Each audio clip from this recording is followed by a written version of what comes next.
Hello, my name is John Shableski. I'm from Diamond Book Distributors, and today I have the pleasure of interviewing Kat Kahn, who is the graphic novel selector for Brodart Company. And Kat has been in this industry for quite some time, and as collection development with graphic novels, has been involved with graphic novels for 25 years or more. There's some key elements in the graphic novel development, the development of the marketplace that Kat has actually played an integral part in. And that actually begins with, for me at least, my introduction to Kat was with as the chair of the task force for the Great Graphic Novels Teens Committee.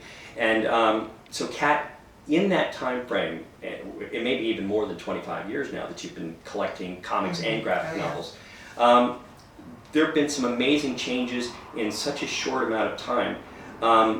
What has been the key part of the library market that has helped really push this?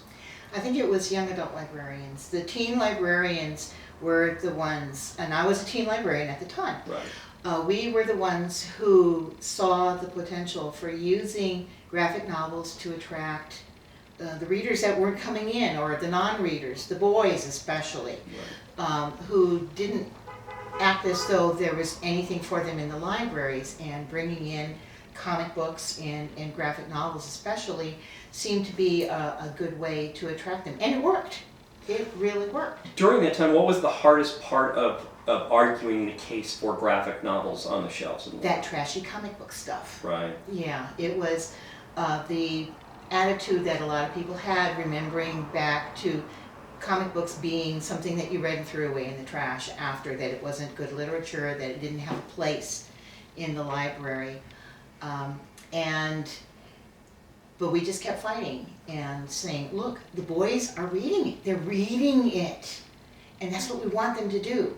And over the years, it worked. How has the circulation argument come into play in all of this?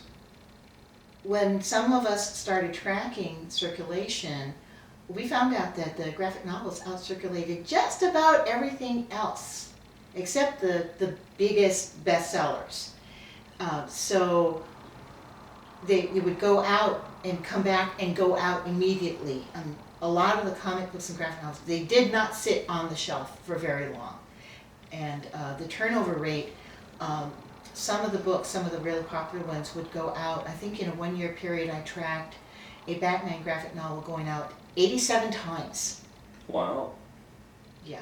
Now, because graphic novels are designated under Dewey as 741.5, people have a tendency to file graphic novels in with the art books. But if you're tracking circulation for these books, isn't there some sort of extra mark or cutter that you need to put on the books in order to make that effective? It kind of depends on the libraries. Mm-hmm.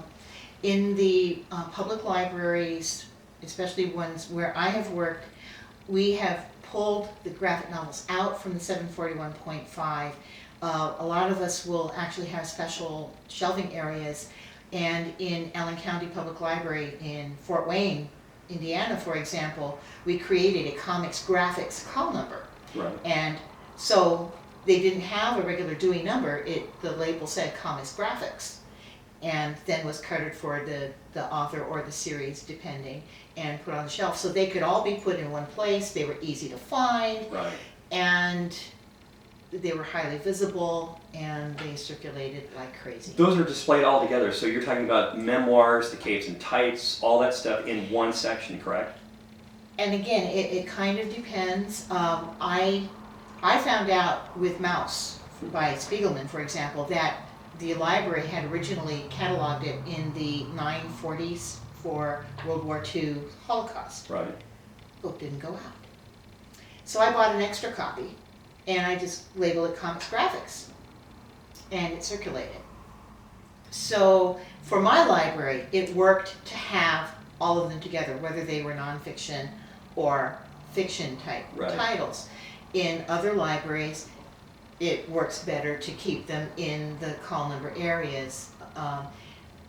Some places, if they have the budget, they can put them in both.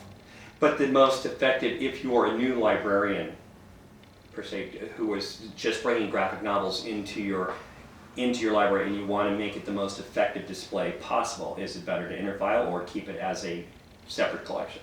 My experience had been to keep it as a separate, more visible collection. All it has to be is on the end of a shelf, or even on a cart stuck at the end of a shelf range. Something that just separates them out and lets people know, hey, we've got this fun stuff. Right.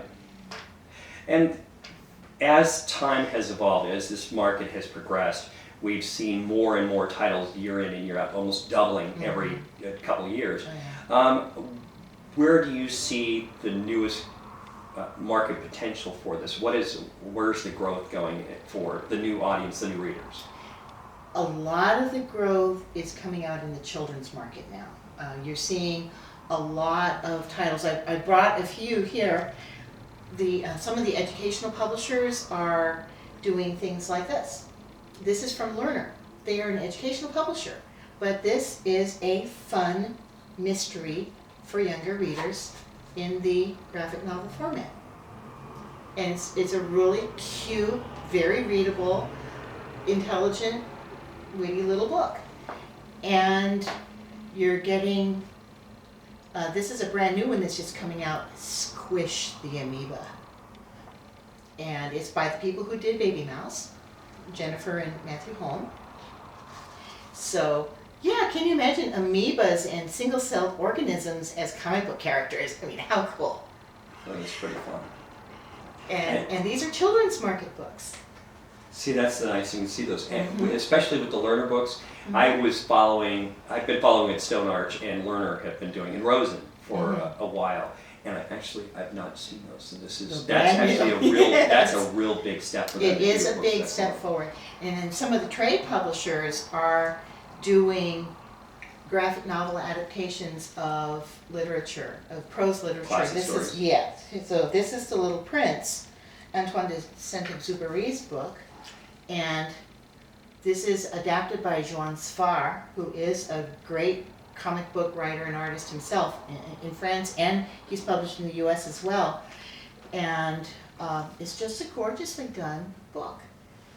And you know, kids read The Little Prince, kids and teens read it, and now they've got it in a really great graphic novel adaptation as well. One of the great things that I've been seeing about the adaptations, the effective adaptations, is that this now puts the story into context and allows the reader access to the prose versions. But I've noticed here too that you don't have in superheroes, and there's a misperception about the comics and graphic novels market that it's all capes, what we call capes and ties. Right, exactly, and those are very popular as well. But I figure I don't have to push those. Right.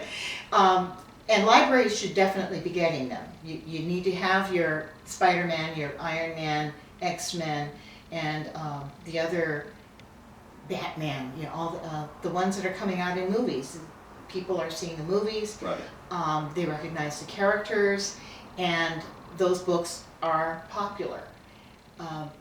But if you're looking at trying to get something beyond that and letting people know that comics are a legitimate form of literature, you get a lot of these kinds of books that are not the superheroes, not the capes and tights, but are substantive, good stories, or even nonfiction. I mean, come on, evolution, the story of life on Earth in a graphic novel format. Yeah. And this is straight science. This is straight science done in a graphic novel.